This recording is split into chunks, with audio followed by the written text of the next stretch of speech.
तो that is basically a few factors जिसकी वजह से हमें गवर्नमेंट के पॉइंट ऑफ व्यू पे भी कुछ चैलेंजेस हैं जिसकी वजह से पाकिस्तान पीछे है। तो ये जो आजकल जो बात की जा रही है एआई के हवाले से, ये क्या बुला है? और इतना आज के नौजवान ये समझते हैं कि यार बिजनेस स्टार्ट करने के लिए आपको कैपिटल चाहिए, आपको इन्वेस्टमेंट चाहिए। एआई को बनाया किसने है? हमें ही नहीं बनाया हम ही ना, ने बनाया बिल्कुल। टेक्नोलॉजी एक्सपर्ट्स नहीं बनाया। मैं चाहता हूँ कि आप कुछ ऐसी इन्फॉर्मेशन चैट जीपीटी के हवाले से दें जो हमारे आम यूजर हैं वो इसको कैसे यूज कर सकते हैं अपनी डेली लाइफ में। को अभी ये जो नया बजट आया उसमें सुनने में आ रहा है कि वो टैक्सेशन जो है ना वो अप्लाई करने जा रहे हैं, किनके ऊपर? यूट्यूबर्स के ऊपर, ब्लॉगर्स जो हैं उनके ऊपर करने जा रहे हैं। और अच्छा। आईटी की जो एक्सपोर्ट कर रहे हैं, रेवेन्यू लेके आ रहे हैं, वाइट मनी, उनके ऊपर अगेन टैक्सेशन कर रहे हैं।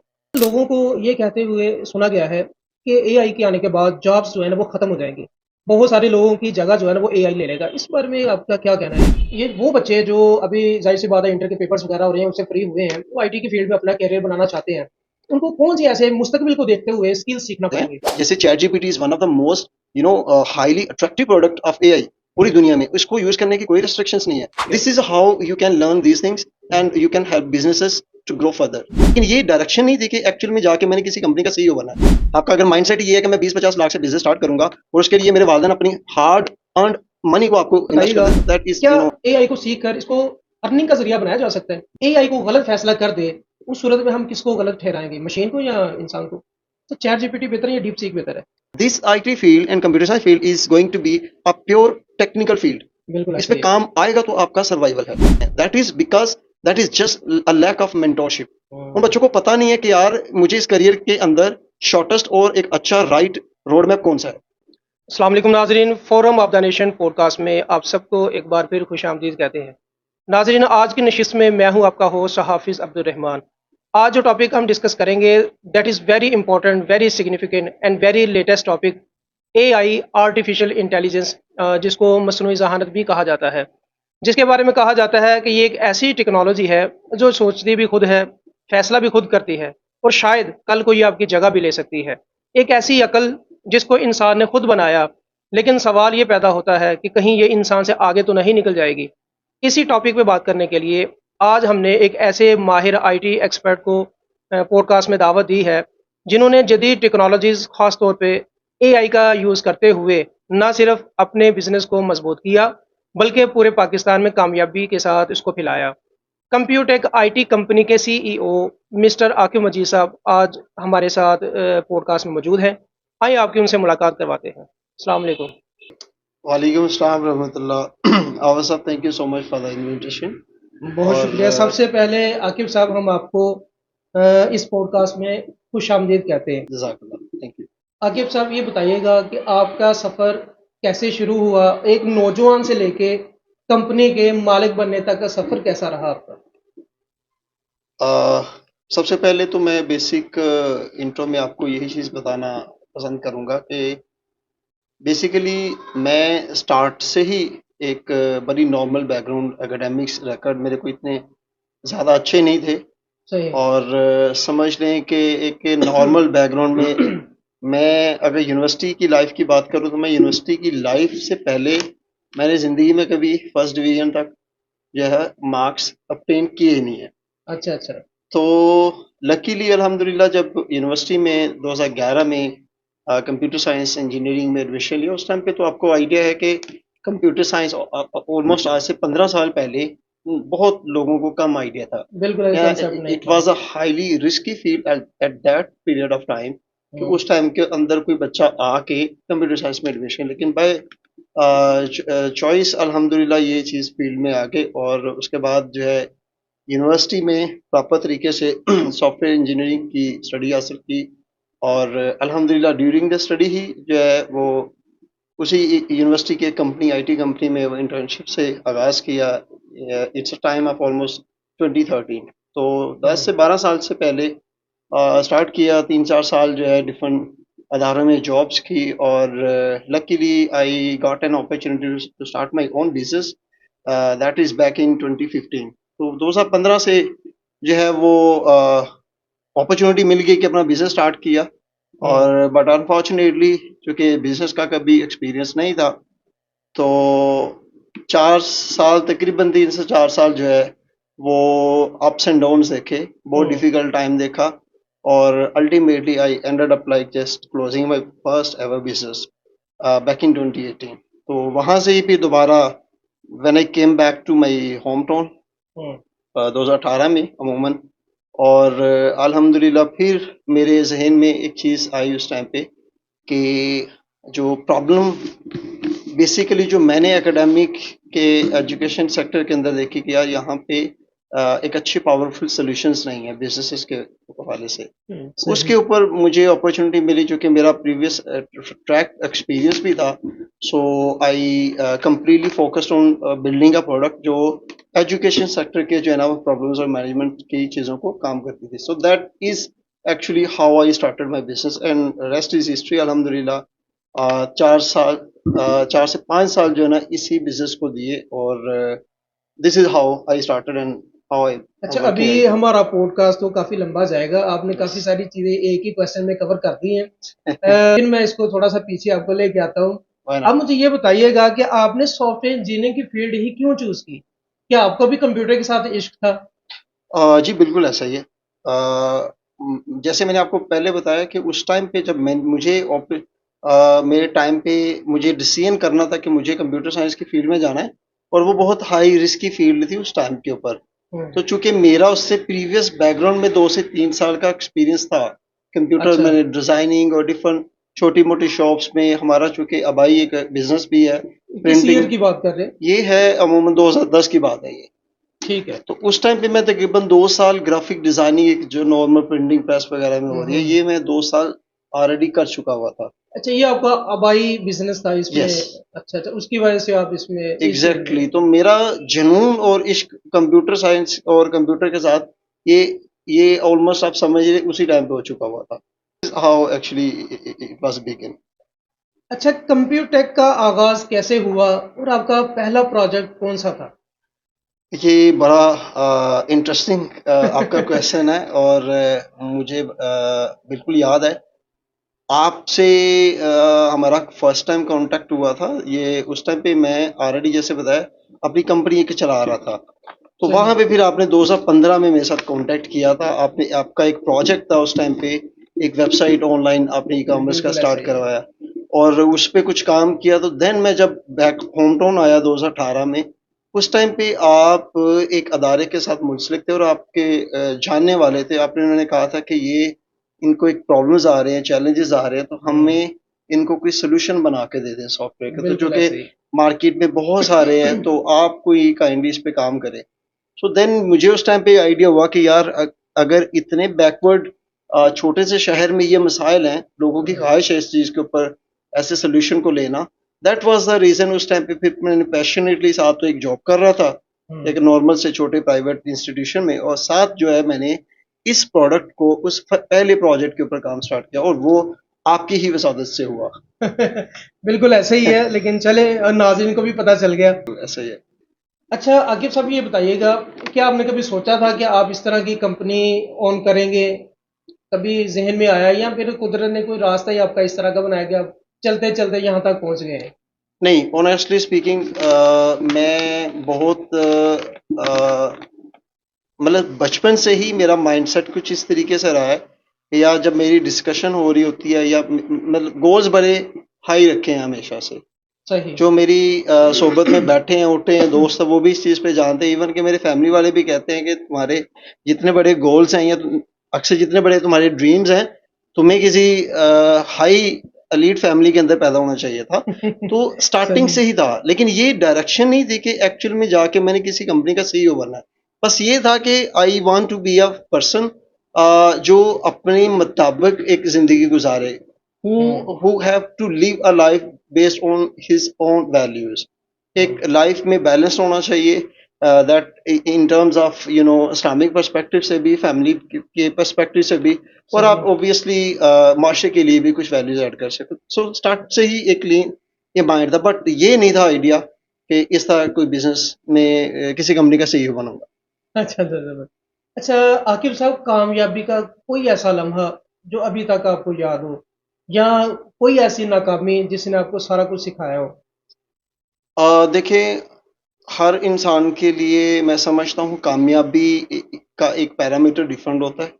उसके लिए कामयाबी एक डिफरेंट चीज़ के ऊपर होती है। किसी के लिए कामयाबी का होना बहुत ज़्यादा मालो दौलत का होना है। नहीं, कोई एक किसी के लम्हा लिए ऐसा होता है कि यार जिस टाइम बंदे को फील होता है कि मैं आज कामयाब हो गया हूँ यार। यस, ये बहुत ज़बरदस्त क्वेश्चन है और मेरा ख्याल है कि शायद मैं ये समझता हूँ कि मैंने तकरीबन 10 साल लाहौर में काम किया है, जॉब भी की है, स्टडी भी की है, बट हमेशा मेरे ज़हन में ये चीज़ होती थी कि क्या ना हो कि काम इस तरीके से हो, मेरा बिज़नेस हो, जॉब हो, जैसे भी है, तो शाम को मैं अपनी फैमिली के साथ बैठा हूँ, अपने वालिदैन की खिदमत कर रहा हूँ। ये मूवमेंट अक्सर मैं दुआ करता होता था कि या अल्लाह कभी ऐसा मूवमेंट इस तरह के से मेरा सेटअप हो जाए, तो मैं उसको actually because I am a family oriented person, सही। मेरे लिए वो चीज़ बड़ी एक कामयाबी का एक ऑब्वियसली है पैरामीटर। तो आज मैं समझता हूँ कि मैं अगर बिज़नेस भी चला रहा हूँ और अल्हम्दुलिल्लाह सर्विसेज़ हम अक्रॉस द कंट्री दे रहे हैं और वो सारा काम मैं अपने होम टाउन में कर रहा हूँ और शाम को मैं अपने पेरेंट्स के पास होता हूँ। That is obviously a main thing कि मेरे लिए वो एक कामयाबी की बात थी। अच्छा आकिब साहब, एक मेरा क्वेश्चन है। अक्सर नौजवान जो है ना, जो इस फील्ड में कामयाब होते हैं, किसी भी फील्ड के अंदर जब कामयाब हो जाते हैं ना, कारोबार के जब भी को करते हैं, तो उनसे जब भी आपकी बात करें ना, तो वो ये शिकायत करेंगे कि मेरे साथ मेरी फैमिली ने मेरा साथ नहीं दिया। मैंने उनको कहा था कि मुझे बिजनेस के लिए पैसे चाहिए, लेकिन तब उन्होंने मुझे पैसे नहीं दिए। वो कहते थे कि ये पैसे आप किसी रहने दें, ज़ाया कर रहे हैं, आपको कोई नौकरी कर लो। तो क्या आपके साथ भी ऐसा ही हुआ है? नहीं, मैं ऐसा नहीं कहूँगा। दरहकीकत मैं समझता हूँ कि मेरी कामयाबी के अंदर मेरे कुछ पर्सन्स का बहुत बड़ा रोल है फैमिली के अंदर। स्पेशली मेरी वाइफ, मतलब जब से मेरी शादी हुई है, अल्हम्दुलिल्लाह she has been a very key player in shaping my personality और बहुत बड़ा रोल होता है इस पर्सपेक्टिव पे इंसान की ज़िंदगी में। दूसरा है कि लेकिन देखें, मैं तब की बात कर रहा हूँ जब आपने हाँ, नया सेटअप एग्ज़ैक्टली घर में बात की कि मुझे इतने पैसे चाहिए, मैंने अपना ये कारोबार करना है। मैं आपका तो उनका एग्ज़ैक्टली क्या मैं रद्द पॉइंट अमल मैं इस रहा है? पॉइंट समझ गया। आफ़िज़ साहब, मुझे अपना बिज़नेस में 2 दफ़ा अपॉर्च्युनिटी मिली अपनी कंपनी स्टार्ट करने की। लकीली अल्हम्दुलिल्लाह जब मैं 2015 में स्टार्ट किया, उस टाइम पे तो मैं एक फ्रेश ग्रेजुएटेड था, सही। बट मेरा इंडस्ट्री में एक्सपीरियंस हो चुका हुआ था। हम्म। उस टाइम पे मेरे एक दोस्त पार्टनर के साथ बिज़नेस जब स्टार्ट करने का मौका मिला, अल्हम्दुलिल्लाह हमने एक पेनी भी अपनी फैमिली से नहीं ली। अच्छा। उसका मतलब ये नहीं था कि मेरी फैमिली ने कहा कि हम कुछ सपोर्ट नहीं करेंगे। हम्म। वो हमने उस पोजीशन पे आने ही नहीं दिया अपनी फैमिली को। एक तो ठीक ये है। चीज़ है। दूसरी चीज़, उसके बाद जब मैंने होम टाउन से आके दोबारा ज़ीरो से सब कुछ स्टार्ट किया, उस टाइम पे भी डिफरेंट फेजेस में मेरी फैमिली ने मुझे सपोर्ट किया। सपोर्ट की है। एग्जैक्टली ऐसा है। देखें, मैं समझता हूँ आज के दौर में आपकी अपब्रिंगिंग ही सबसे बड़ा एसेट है वालिदैन की तरफ से। और आज के नौजवान ये समझते हैं कि यार बिजनेस स्टार्ट करने के लिए आपको कैपिटल चाहिए, आपको इन्वेस्टमेंट चाहिए। वालिदैन वो, अरे भाई, वो कैसे आपको इतना बड़ा कैपिटल दे दें? आपका अगर माइंडसेट ये है कि मैं 20-50 लाख से बिजनेस स्टार्ट करूंगा और उसके लिए मेरे वालिदैन अपनी हार्ड अर्नड मनी को आपको इन्वेस्ट कर दे, तो दैट इज मैं समझता हूँ ये बेवकूफ़ी है एक्सपेक्ट करना ऐसी। अच्छा आकिब भाई, आपने टेक्नोलॉजी की दुनिया देखी है, जी। इस समंदर में आप गोताजन हुए हैं। हम्म। तो ये जो आजकल जो बात की जा रही है एआई के हवाले से, ये क्या बला है? इतना मतलब इसको लोग जिसको देखें यही बात कर रहा है कि एआई एआई, हालांकि सबको इसकी डीप चीज़ों का नहीं पता। इसीलिए हमने आज का ये पॉडकास्ट रखा है, तो हम अपने व्यूवरशिप जितनी भी है उनको बताया जा सके कि एआई क्या चीज़ है। तो आप इसको कैसे समझाएंगे आसान अल्फाज में? देखिए, हम इससे पहले कि बहुत सारी चीज़ों को डिस्कस करें, ये अच्छा है कि हम एक उसको आसान अल्फाज में समझें कि एआई है क्या है चीज़ है। क्या चीज़? बिल्कुल। AI basically stands for artificial intelligence. Technology, intelligence, sorry. देखिए, इसका मतलब है कि मसनूई जहानत। When it comes to artificial intelligence, जब आर्टिफिशियल का लफ्ज हम यूज करते हैं, दैट मीन्स कि ये कोई बाय बर्थ नहीं है, ये कोई खुदा की तरफ से कोई चीज नहीं बनाई गई, ये इंसान की बनी हुई चीज है। सही है। सही। अच्छा, इसमें होता ये है कि ये इंसान की तरफ से मशीन्स, सॉफ्टवेयर्स ऐसे बनाए जाते हैं और वो सॉफ्टवेयर्स इतने कैपेबल होते हैं कि वो डिफरेंट सिचुएशन और सिनेरियोज की बेसिस के ऊपर डिसीजन मेकिंग करते हैं, सही। डिसीजन मेकिंग करते हैं और हेल्पफुल होते हैं। ठीक और है। That is basically called AI, कि ऐसे ही सॉफ्टवेयर, ऐसी टेक्नोलॉजी आज के दौर में आ चुकी है कि जिसको और मतलब जो अपने डिसीजंस खुद ले रही है और डिफरेंट चीज़ों में लोग इस टेक्नोलॉजी को यूटिलाइज करना स्टार्ट कर चुके हुए हैं। अच्छा, लोगों को ये कहते हुए सुना गया है कि एआई के आने के बाद जॉब्स जो है ना वो ख़त्म हो जाएंगी, बहुत सारे लोगों की जगह जो है ना वो एआई ले लेगा। इस बारे में आपका क्या कहना है, क्या हकीकत है इसमें? ये बिल्कुल आपने सही कहा है। और अक्सर जो है ना वो स्टूडेंट्स यूनिवर्सिटी के जिन्होंने बच्चों ने एडमिशन आजकल लेना है, तो वो इस हवाले से अक्सर क्वेश्चंस पूछ रहे होते हैं ये चीज़, और बड़े जी। कंफ्यूज भी होते हैं बच्चे। देखिए, एआई बिल्कुल जॉब्स लेगी, अच्छा। लेकिन किसकी जॉब्स लेगी? हम्म, वो पर्सन आपकी जॉब कल को लेने जा रहा है जो पर्सन एआई को इस्तेमाल कर रहा है। सही। एआई एक तरफ बहुत सारी जॉब्स लेके आ रही है, बहुत सारी अपॉर्चुनिटीज उसने ओपन की हैं। टेक्नोलॉजी की इंडस्ट्री के अंदर बहुत सारी रेवोल्यूशन हुई है। मैं समझता हूँ कि इस सदी की सबसे बड़ी अगर रेवोल्यूशन है, या जो जिसे इजादात अब समझते हैं, वो एआई है इस टाइम पे। और एआई ने जहां एक तरफ बहुत सारी जॉब्स इंट्रोड्यूस की हैं, जैसे जो है ना ऑटोमेशन एक्सपर्ट्स हैं, सही है, जिन लोगों ने, और जो डेवलपर्स हैं, कोडिंग की को एक नई जिद्दत मिली है। एआई को बनाया किसने है? हम ही नहीं बनाया हम ही ना, ने बनाया, बिल्कुल। टेक्नोलॉजी एक्सपर्ट्स नहीं बनाया। जी है, सही। तो वो टेक्नोलॉजी एक्सपर्ट्स की मांग डे बाय डे भर रही है। उसको मेंटेन करने के लिए ऐसा थोड़ी कि एआई बना दिया तो उसको छोड़ दिया है, वो ऐसा नहीं है। That's is not a human कि इसको बना के छोड़ दिया वो सारी जिंदगी अब खुद ही चलेगी। नो, उसको मेंटेन करने के लिए भी लोग चाहिए होंगे। तो जो आपका पॉइंट अगेन उसी पे आता हूं कि वो पर्सन की जॉब बहुत खतरे में है, जो जॉब्स नॉर्मल कर रहे हैं, बेसिक कर रहे हैं, डाटा एंट्री के कर रहे हैं, और जो कंटेंट राइटर की कर रहे थे वो खतरे में है। फोटोग्राफर्स, फोटोशॉप, ये सारा। एग्जैक्टली, ये जितनी भी लो ग्रेड छोटी मैनुअल टाइप की जो वर्किंग सारी थी, वो सारी की सारी एआई खत्म करने जा रहा है। और ऑलमोस्ट अभी आज की दुनिया में 2025 के मिड तक बहुत सारी ये जॉब्स खत्म हो चुकी हैं। और दूसरे एंड पे अगेन टेक्नोलॉजी की साइड के ऊपर एआई के डेवलपर्स की मांग बहुत बढ़ चुकी हुई है। ये मुमकिन है कि एआई इंसान से ज्यादा समझदार हो जाए? देखें, कुछ हद तक इसको कहा जा सकता है। उसकी एग्जांपल देता हूं कि एआई को जब हम कंपैरिजन करें एक नॉर्मल प्रोसेसिंग के कामों के हवाले से, मसलन एक इंसान ने अगर डे में कोई अपने मैनुअल काम करने थे ऑफिस के लिए, उसने कोई प्रेजेंटेशंस बनानी थी, उसने कोई असाइनमेंट्स लिखनी थी, कंटेंट टॉपिक्स लिखने थे, तो वो घंटों लगाता था, इवन के दिन लगाता था। और वही काम जो है ना सेकंड्स और मिनटों में हो रहे हैं। तो ये चीज तो हमें क्लियर होगी कि यहाँ पे एआई आपको मात दे रही है इंसान को। लेकिन दूसरे एंड के ऊपर कुछ ऐसी चीजें प्रॉब्लमेटिक है, कुछ इनोवेशंस है, कुछ ऐसी सिचुएशन या प्रॉब्लम्स जो इमोशंस के साथ जुड़ी हुई हैं, या डिफरेंट कम्प्लेक्स किस्म के जो काम है, वो एआई नहीं करेगा। क्रिएटिव काम वो एआई नहीं अभी करेगा, टाइम लगेगा।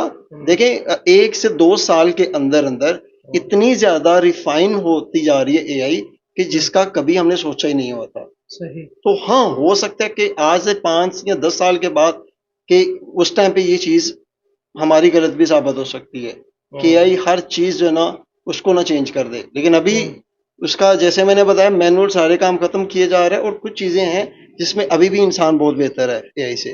सही। अच्छा, आकिब साहब ये बताइएगा, क्या एआई को सीख कर इसको अर्निंग का जरिया बनाया जा सकता है, जिसे अर्न किया जा सकता है? जी बिल्कुल ऐसा ही है। कोई एग्जांपल या कोई? जी बिल्कुल, मैं एग्जांपल्स देता हूँ। देखें, बहुत सारी अभी भी इंडस्ट्रीज हैं, छोटे छोटे काम कारोबार ऐसे हैं जिनको अभी पता नहीं है कि ऑटोमेशंस क्या होती हैं। ऑटोमेशंस का मतलब ये होता है कि आप डिफरेंट एआई के बने हुए टूल्स, सॉफ्टवेयर्स की मदद से आपके छोटे मोटे कारोबार हैं, शॉप्स हैं, बिजनेसेस हैं, आप उनकी social media marketing, customer support और इन सारी चीजों को ऑटोमेशन के थ्रू आप उनके लिए आसानियां पैदा कर सकते हैं।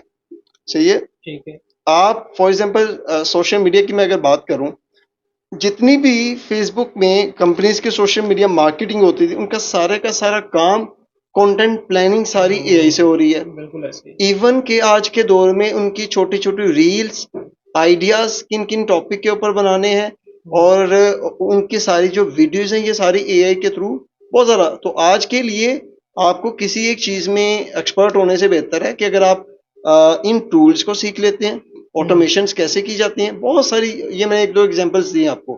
ठीक है। This is how you can learn these things and you can help businesses to grow further. जबरदस्त। अच्छा आकिब साहब, ये बताइएगा, आपके नज़दीक क्या पाकिस्तान अभी भी एआई के हवाले से बहुत पीछे है? जी और क्या बिल्कुल। समझते हैं? जी बिल्कुल ऐसा ही है। पाकिस्तान में देखें, जो टेक्नोलॉजी की इंडस्ट्री है, बहुत सारे इसमें चैलेंजेस अभी भी हैं। बहुत सारे चैलेंजेस ऐसे हैं जिनकी वजह से कंपनीज ग्रो करने से कासिर हैं, या वो उस ग्रोथ के ऊपर ग्रो नहीं कर रही जिस जिस ग्रोथ पे उनको करना चाहिए था। उसमें सही। डिफरेंट फैक्टर्स हैं ऑब्वियसली। एक आम बेसिक सा फैक्टर है कि हमें अभी तक आज की दुनिया में हमें स्टेबल इंटरनेट ही नहीं मिला है पूरे ये पूरे मुल्क ठीक में। है, बिल्कुल और ऐसा ही है। छोटा सा जो ही गवर्नमेंट चेंज होती है, हमारा इंटरनेट शेक करना शुरू हो जाता है। शार्क्स जो है ना, वो हमारी केबल्स खाना स्टार्ट कर देती हैं। बिल्कुल ऐसा ही तो है। ये हम अभी बेसिक मसाइल में फंसे हुए हैं। गवर्नमेंट टैक्सेशन के पॉइंट ऑफ व्यू पे प्रॉपर पॉलिसीज नहीं कर रही है। प्रॉपर जो है ना वो उसको लेजिस्लेशन नहीं है इन टेक्नोलॉजी के पॉइंट ऑफ व्यू पे कंपनीज की, जिसकी वजह से कंपनीज को अभी भी चैलेंजेस हैं। हाँ, जो अडॉप्टर्स हैं टेक्नोलॉजी के, ठीक उनके है। लिए चैलेंजेस नहीं है, वो उन चीज़ों को यूटिलाइज कर सकते हैं। जैसे chat GPT is one of the most highly attractive product of AI पूरी दुनिया में। इसको यूज करने की कोई रिस्ट्रिक्शंस नहीं है। इसको अभी भी लोग कर रहे हैं, बिजनेस में कर रहे हैं। लेकिन अगर मैं बिजनेसेस के पॉइंट ऑफ व्यू पे बात करूं, अगेन टेक्नोलॉजी की से रेलेवेंट जो इंडस्ट्री है, वो बहुत पीछे है अभी भी। उनको सही। हमारी गवर्नमेंट की तरफ से चैलेंजेस हैं, जो अगर उन चैलेंजेस को प्रॉपर तरीके से सॉर्ट आउट किया जाए तो ठीक है। ऑब्वियसली वो रेवेन्यू लेके आएंगे बहुत सारा। और कंपनीज ऑब्वियसली जब ग्रो कर रही होती है, कोई बिजनेस ग्रो कर रहा होता है, तो अपने से जुड़े कोई 20-25 खानदान जो है ना, फैमिलीज को वो सपोर्ट कर रहा होता है। So that is basically a few factors जिसकी वजह से हमें गवर्नमेंट के पॉइंट ऑफ व्यू पे भी कुछ चैलेंजेस हैं, जिसकी वजह से पाकिस्तान पीछे है। तो मैं यही एक क्वेश्चन करता हूँ, आप गवर्नमेंट से क्या एक्सपेक्ट करते हैं? आप उनसे क्या कहना चाहते हैं कि वो इस इंडस्ट्री के लिए क्या किया जाए, वो क्या कर सकते हैं? देखें, सबसे बड़ा जो मसला है वो आईटी इंडस्ट्री का पाकिस्तान में, वो एक तो है इंटरनेट। हम्म, हमें अच्छी क्वालिटी का स्टेबल इंटरनेट नहीं है, वो हर इंसान की ज़रूरत है। हम्म, पर अभी मैं बात कर रहा हूँ कंपनीज आईटी की टेक्नोलॉजी के पॉइंट ऑफ व्यू, मिसाइल हम्म, कौन कौन से हैं। दूसरा मसला ये है कि हमारी इंडस्ट्री को अभी ये जो नया बजट आया है, उसमें सुनने में आ रहा है कि वो टैक्सेशन जो है ना वो अप्लाई करने जा रहे हैं, किनके ऊपर, यूट्यूबर्स के ऊपर, ब्लॉगर्स जो हैं उनके ऊपर करने जा रहे हैं। और अच्छा। आईटी की जो एक्सपोर्ट कर रहे हैं, रेवेन्यू लेके आ रहे हैं, वाइट मनी, उनके ऊपर अगेन टैक्सेशन कर रहे हैं। जिसकी वजह से मसाइल क्या होंगे कि भाई अगर मैं 20 से 25 लोगों का मेरी बिजनेस से घर जुड़ा हुआ है, तो वो ऑटोमेटिकली मैं एक टाइम पे आके वहां पे, मैं दुबई की अगर बात करूं, यूएई की, तो उनकी गवर्नमेंट जो है वो वीजा प्रोवाइड कर रहे हैं। और डिफरेंट जो फ्रीलांसिंग वीजा प्रोवाइड कर रहे हैं, डिफरेंट कंट्रीज डिफरेंट चीजों पर फैसिलिटेट कर रहे हैं, तो अट्रैक्ट होगी हमारी कंपनीज उधर जाने में। बिल्कुल ऐसा ही है, तो बिल्कुल ऐसा ये मुख्तलिफ चैलेंजेस हैं। और अगेन जैसे क्रिप्टो है या इसी तरह मतलब एआई है, इन सारी डिफरेंट चीज़ों के ऊपर प्रॉपर तरीके से इनकी कोई पॉलिसी नहीं है, कोई लेजिस्लेशन नहीं है, जिसकी वजह से इन चीज़ों के ऊपर अट्रैक्ट करे या इस सेक्टर या इंडस्ट्री को ग्रोथ में हेल्प हो। अच्छा आकिब साहब, अगर एआई को गलत फैसला कर दे, उस सूरत में हम किसको गलत ठहराएंगे, मशीन को या इंसान को? देखें, इसमें ना ये बहुत आपका टेक्निकल क्वेश्चन है। ये डिपेंड करता है कि आप किस प्रोडक्ट के ऊपर हैं। हम्म, मैं एक एग्जांपल देता हूँ। चैट जीपीटी अक्सर लोग समझते हैं कि ये एआई है। मैं उधर ही आने लगा था, ठीक है, हाँ, आप अच्छा किया, शुरू कर दिए। तो होता ये है कि जो बेसिकली प्रोडक्ट का जो फाउंडर होता है, जिसने डेवलप किया है, ये हम्म, डिपेंड करता है उसने कौन सी प्रोडक्ट डेवलप की है और किस इंटेंशन से की है। ठीक है जी। सही। फॉर एग्जांपल चैट जीपीटी की मैं बात करूं तो पूरी दुनिया को इस टाइम पे मेरा ख्याल है कि करोड़ों यूजर्स हैं उसके। अच्छा हर जी। इंसान उससे फायदा उठा रहा है, लोगों की हम्म, जिंदगियां बदली हैं इसने। तो अगर इससे कोई गलत काम ले रहा है, कोई हम्म, स्टूडेंट वो स्टडी नहीं कर रहा, हम्म, वो सारी की सारी अपने क्वेश्चंस के आंसर इससे ले रहा है, तो इस हम्म, पे गलत वो नहीं है, गलत वो बच्चा है। अच्छा। ठीक है। इसी तरह से इसके आप क्या समझने के चांसेस होते हैं कि आपको आंसर गलत दे? नहीं, ये डाटा पे डिपेंडेंट होती हैं चीज़ें। हम्म, अगर चैट जीपीटी किसी टॉपिक के ऊपर आपको रिसर्च, वो बेसिकली अपने से डाटा डिफरेंट वेबसाइट से उठाता है, हम्म, उनको एनालाइज करता है और उसकी बेसिस के ऊपर आपको आंसर्स कर रहा होता है, और मोस्ट ऑफ द टाइम वो आपको रेफरेंसेस भी दे रहा होता है। तो ठीक अगर है। वो किसी सोर्स के थ्रू को डाटा गलत भरा हुआ है, तो हम्म, वो दे कैन नॉट वेरीफाई कि ये डाटा सही है कि नहीं। वो आपको मोस्ट ऑफ द केसेस में वो डाटा आपको आंसर उसके अकॉर्डिंगली ही शो कर देगा। अच्छा अच्छा। अच्छा, इसको चैट जीपीटी को विकिपीडिया का अपडेटेड वर्जन कहा जा सकता है या नहीं? नहीं, विकिपीडिया बेसिकली बहुत छोटी सी चीज़ है चैट हम्म, जीपीटी के अंदर।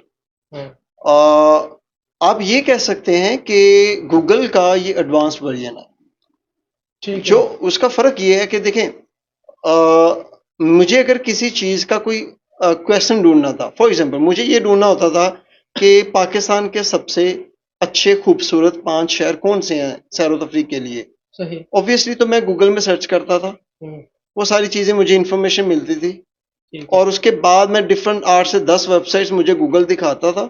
मैं उनके बाद फिर मुझे श्योर भी नहीं होता था कि ये कौन सा है, तो मैं सही। डिफरेंट वही ही काम आधे घंटे में जाके, वो हो कर सकता देते है हैं। मुझे वो आंसर फिर भी ना मिले। अब हम्म, यही काम हमें chat GPT with in seconds बता रहा है कि ये यानी है। इसको गूगल का अपडेटेड वर्जन कहा जा सकता एग्जैक्टली है। exactly. अब जो विकिपीडिया बेसिकली वो तो आपकी एक वेबसाइट है, एक हिस्ट्री है, डिफरेंट पर्सनालिटीज के ऊपर, डिफरेंट चीज़ों के ऊपर आपको जो है ना उसका कंटेंट, बैकग्राउंड, सारी हिस्ट्री प्रोवाइड कर रहा होता है। तो उससे भी कोई आंसर, फॉर एग्जांपल आपने देखना है कि यार शाहिद अफरीदी की प्रोफाइल आपने देखनी है, तो हम्म, विकिपीडिया पे प्रोफाइल होती है, उसमें हम्म, इसके सारी जिंदगी के जो रिकॉर्ड्स हैं, कहाँ कहाँ पे क्या क्या काम किया है, वो जब गूगल से आप पूछते थे तो गूगल आपको चैट विकिपीडिया की वेबसाइट पे शाहिद अफरीदी की प्रोफाइल सजेस्ट करता था। हम्म, अब वही चीज अगर आप चैट जीपीटी से पूछें तो वो विकिपीडिया को नहीं दिखाएगा, वो एक समराइज, एक अच्छे फॉर्मेटेड वे में आपको डाटा सारा प्रोवाइड कर देगा चैट जीपीटी शाहिद अफरीदी के हवाले से। सही। सो this is how basically hmm, is the difference. तो चैट जीपीटी बेहतर है या डीप सीक बेहतर है? देखें, दोनों के डिफरेंट बेसिकली हैं दोनों। मेरा अपना जो पर्सनल एक्सपीरियंस है पिछले कुछ दिनों से, हम्म, मैं थोड़ा स्विच हुआ हूँ डीप सीक के ऊपर, अच्छा। लेकिन बहुत सारी चीज़ें कंपैरिजन के पॉइंट ऑफ व्यू पे, एनालिसिस के पॉइंट ऑफ व्यू पे, कंपैरिजन जो डाटा चैट जीपीटी देता है उस लेवल का मेच्योर अभी डीप सीक नहीं हुआ।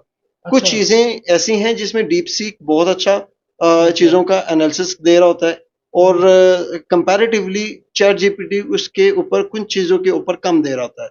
लेकिन ऑब्वियसली अगर देखा जाए तो chat GPT is still the better option. ठीक है। अच्छा, हम अभी हमारी गुफ्तगू चल रही थी चैट जीपीटी के हवाले से। मैं चाहता हूं कि आप कुछ ऐसी इंफॉर्मेशन चैट जीपीटी के हवाले से दें जो हमारे आम यूज़र हैं वो इसको कैसे यूज़ कर सकते हैं अपनी डेली लाइफ में, उनको क्या इसका यूज़ आएगा?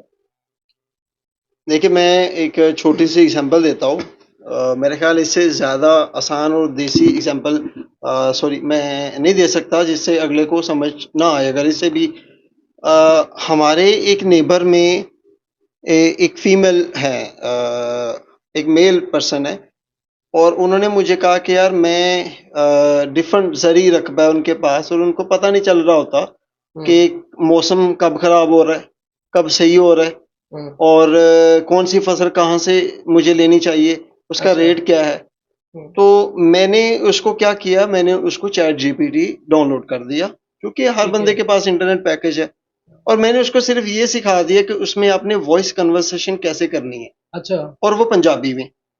बिल्कुल ठीक। तो अब वो क्या करते हैं साहब, वो जब भी कभी उसने देखना हो कि यार फसल को मैंने पानी लगाना है, तो हम्म, मौसम कब तक हो सकता है, या उसने देखना है कि यार कितनी खाद डालूंगा तो किससे क्या बेहतर हो सकता है। वो सारी इंफॉर्मेशन पंजाबी में बोल हाँ, के। वो से डिस्कशन कर रहा होता है कि जी मैनू मौसम दसो किस दिन बेहतर हो सकता है, अच्छा। और जी गायें ਜਿਹੜੀ ना ਉਹ सब तो अच्छियां किहड़े शहरों ਦੀਆਂ ने।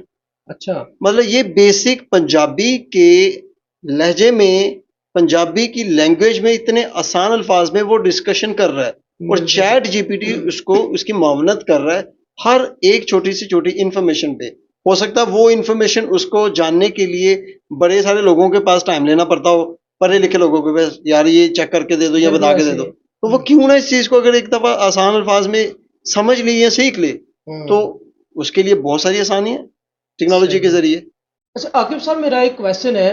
ये वो बच्चे जो अभी जाहिर सी बात है इंटर के पेपर्स वगैरह हो रहे हैं, उससे फ्री हुए हैं, वो आईटी की फील्ड में अपना करियर बनाना चाहते हैं, उनको कौन सी ऐसे मुस्तकबिल को देखते हुए स्किल्स सीखना पड़ेंगे? ये बहुत ज़बरदस्त क्वेश्चन है और मैं समझता हूँ कि आज के दौर में हमें इस क्वेश्चंस के अकॉर्डिंगली हम्म, बच्चों को ट्रेन करना चाहिए। सही। और मैं थोड़ा सा एक रोड मैप आपको बताता हूँ कि अक्सर बच्चे, हर बंदा सुनने में आ रहा है कि यार वो आईटी की फील्ड में, आईटी की फील्ड के जो लोग हैं बहुत हाई सैलरीज के ऊपर हैं, बहुत हम्म, अच्छा अर्न कर रहे हैं, या हम्म, इस फील्ड में बहुत पैसा है, इस फील्ड में हम्म, बहुत कामयाबी है, तो आप भी आ जाएं। सही। तो इसमें फिर मैं ये बताना चाहता हूँ कि उतनी फेल रेशियो भी इसमें उतनी ही ज्यादा है, because this IT field and computer science field is going to be a pure technical field। बिल्कुल ऐसे इसमें ही है। काम आएगा तो आपका सर्वाइवल है। तो इस माइंडसेट के ऊपर अगर आप आ रहे हैं कि ये कोई भी इसमें सिक्का चल जाएगा, तो वो ऐसा नहीं है। उसके लिए बड़ा सिंपल सा है कि आज जो बच्चे, मेरा उनको मैसेज है कि जो बच्चे आज इंटर के बाद आईसीएस को फोकस करते हुए आईसीएस को अपना रहे हैं और चाह रहे हैं कि कंप्यूटर साइंस के कल को मैं सॉफ्टवेयर इंजीनियर बनूं या आईटी एक्सपर्ट बनना चाह रहा हूं, उनके लिए बहुत सिंपल सा रोड मैप है। बच्चों, आपको क्या करना है कि आप जिस भी कंट्री से हो, जिस भी मोहल्ले से हो, जिस भी एरिया से हो, आप अपने आईसीएस या इंटरमीडिएट के बाद, this is not only for the ICS students, this is also for the other students, आप सिंपल किसी न किसी अच्छे इंस्टीट्यूट में स्किल लर्निंग के ऊपर फोकस करें, स्टडी को भी साथ साथ देखें और अपनी स्किल लर्निंग के ऊपर भी फोकस करें। मसलन सिंपल से पहले को एक दो महीना आप लगाएं, कंप्यूटर की बेसिक्स चीज़ों को, फंडामेंटल्स को उनको सीखना चाहिए कि भाई अच्छा मुझे इंटरनेट कैसे इस्तेमाल करना है, लैपटॉप पे किस तरह इस पर वर्किंग करनी है, मुझे माइक्रोसॉफ्ट ऑफिस को किस तरह यूटिलाइज करना है, और उसके बाद कौन से ऐसी लैंग्वेजेस हैं जो मुझे, कॉलेज कभी भी आपको प्रैक्टिकल स्किल्स नहीं सिखाएगा। कॉलेज छोड़ें, आप यूनिवर्सिटी में भी जाएं तो यूनिवर्सिटी की 4 साल स्टडीज के बाद भी आपको practical skill they are not gonna teach you. This is the only thing that you have to work at your end. और इसको सिंपली ये है कि किसी अच्छे इंस्टीट्यूट से साथ साथ टेक्निकल स्किल्स को सीखें। ये 2 साल जो है इंटरमीडिएट के, आपका पर्पस होना चाहिए कि मुझे बेसिक 3 से 4 मंथ स्किल सीखने के बाद मुझे प्रोग्रामिंग की स्किल को सीखना है। that is the only skill set that can help you to get a brighter career in IT। जब आप 1 साल आपने प्रोग्रामिंग की स्किल्स के ऊपर फोकस किया, that can be the Java, that can be the Python, C++, और इन चीज़ों को ये ऑनलाइन यूट्यूब से 100% फ्री है। आप इन सारी चीज़ों को सीख सकते हैं, बट आप खुद ब खुद सारा नहीं सीख सकते हैं। उसके लिए ज़रूरी है कि आप पहले 3 से 4 माह किसी अदारे पे लगाएं ताकि आपको एक रोड मैप क्लैरिटी में मिले। यहाँ पे बच्चे ये समझ रहे होते हैं कि हर चीज़ ऑनलाइन इंटरनेट से फ्री मिल जाती है, तो हम किसी अदारे में क्यों जाएं फिर। तो अगर यही चीज़ हर बंदे को जब पता है इंटरनेट से फ्री है, तो वो फिर कामयाब क्यों नहीं होते हैं? ये भी क्वेश्चन है ना। जी भी बिल्कुल तो फिर क्वेश्चन क्यों बनता है। कामयाब नहीं होते हैं? That is because that is just a lack of mentorship. उन बच्चों को पता नहीं है कि यार मुझे इस करियर के अंदर शॉर्टेस्ट और एक अच्छा राइट रोड मैप कौन सा है। सही। तो बच्चा 1 से 1.5 साल इंटरमीडिएट के ऊपर प्रॉपरली टेक्निकल स्किल सीखे, प्रोग्रामिंग की स्किल्स को सीखे स्टडी के साथ साथ। सही। अब तो मेरे जानने में आया कि इंटरमीडिएट का सिलेबस भी काफ़ी ज़्यादा इन्होंने चेंज किया है।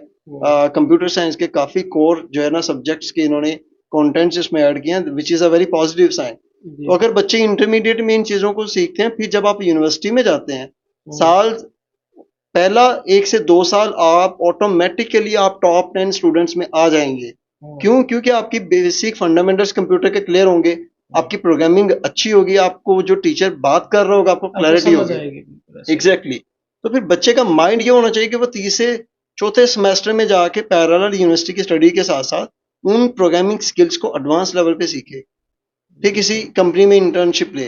सो this is the simply road map कि जब आप end of the 4 years program के बाद आपके पास एटलीस्ट 1.5 से 2 साल का इंडस्ट्री एक्सपीरियंस होना चाहिए। देन आप समझ सकते हैं कि आप भाई लाख 1.5 लाख 2 लाख 2.5 लाख के करीब आप जो ही यूनिवर्सिटी से निकलेंगे आप मतलब अच्छा पैकेज जो है ना वो गेन कर सकेंगे। अदरवाइज जो इस तरह से जो भीड़ चाल चल रही है ना, ऑनेस्टली स्पीकिंग कोई बंदा आपको 10,000 पे भी रखने के लिए कायल नहीं होगा। जी आकिब भाई बहुत शुक्रिया, आपने अपना कीमती वक्त forum of the nation podcast में दिया। ले नाजरीन, इंशाल्लाह फिर मुलाकात होगी नए पॉडकास्ट में नए गेस्ट के साथ। अल्लाह हाफिज़।